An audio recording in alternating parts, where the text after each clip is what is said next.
인천 계양을 국회의원 보궐선거에 민주당 후보로 전략 공천된 이재명 상임고문이 오늘 오전에 출마 관련한 입장을 내놓고 정계 복귀를 공식화했습니다.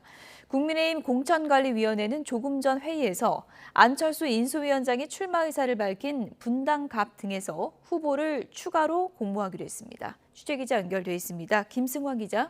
네, 국회입니다. 네, 이재명 고문 대선 패배 뒤 2달 만에 복귀인데요. SNS에 공식 입장을 내놨죠? 네, 이재명 고문은 오전 9시쯤 무한 책임지겠습니다란 제목의 글로 자신의 SNS에 글을 올렸습니다. 어제 당 비대위에 인천 계양을 공천 결정 뒤 나온 첫 공식 입장입니다. 이 고문은 먼저 민주당의 상황과 지방선거의 어려움은 대선 패배에 따른 자신의 책임이라고 밝혔습니다. 이를 타개하는 것 역시 전적으로 자신의 책임임을 통감한다고 덧붙였는데요.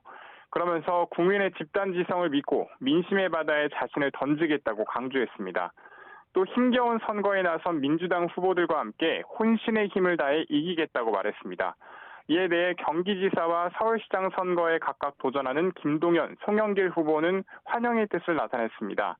하지만 서울시장 선거 출마 권유를 고사했던 박영선 전 장관은 SNS에 원칙과 공정 앞에 혼란스러운 마음이라면서 부정적인 견해를 내비쳤습니다.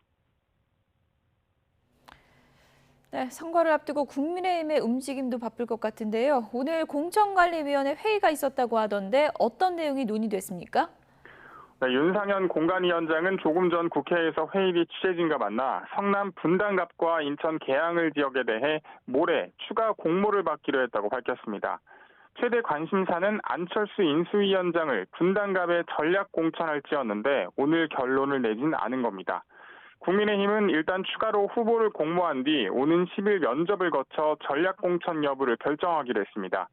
이미 분당갑엔 박민식 전 의원 등이 출마 선언을 한 터라 경선 가능성도 제기되는데 보궐선거 후보자 등록이 오는 13일까지인 만큼 경선이 물리적으로 가능하겠냐는 질문엔 윤 위원장은 11일 하루 만에도 가능하다고 설명했습니다.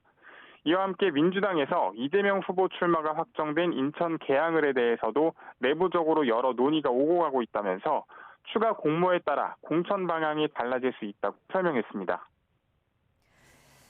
인사청문회 소식도 알아볼까요? 한동훈 후보자 청문회가 이제 모레 있을 예정인데요. 오늘 국회에 서면 답변서를 제출했다고요?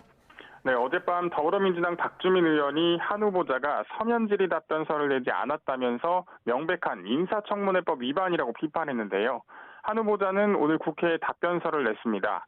서면 답변서에 따르면 한 후보자는 윤석열 당선인의 부인 김건희 여사의 지시를 받을 관계도 아니고 지시를 받은 적도 없다고 해명했습니다. 지난 대선 기간 공개된 김 여사의 녹취록 가운데 한동훈한테 전달하라고 하겠다는 발언과 관련해 별도 지시를 받은 적 있느냐는 질의에 대한 답변입니다.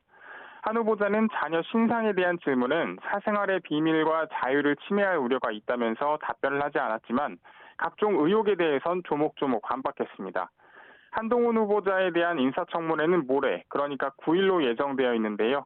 이날 여야는 한 후보자에 대한 각종 의혹을 두고 다시 한번 격돌할 것으로 보입니다. 지금까지 국회에서 YTN 김승환입니다.